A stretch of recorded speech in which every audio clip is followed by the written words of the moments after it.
Morning, Bebek. How are you? I love you, Bebek. Have a great morning. Good morning, Bebek. Maganda rin ba yung sa leggings na itim, Rez?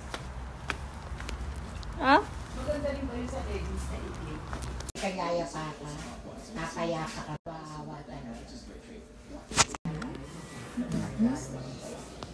Bili na po kayo ng wallet ni Glenda. Ginagawa na po.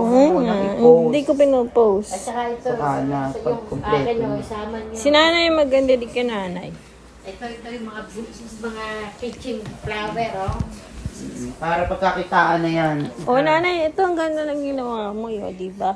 Bibili kaya sa atin. Meron. Unique ko. O, di ba ito keychain? O, saan ka pa? Gawa ni nanay yan. Oh, ito Flowers. mga bulaklak, oh. Pwede yung sa malaking, padodoble mo rin sa ganyan. O, nanay, sa bag, no?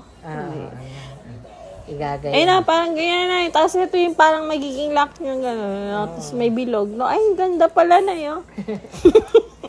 Di ba?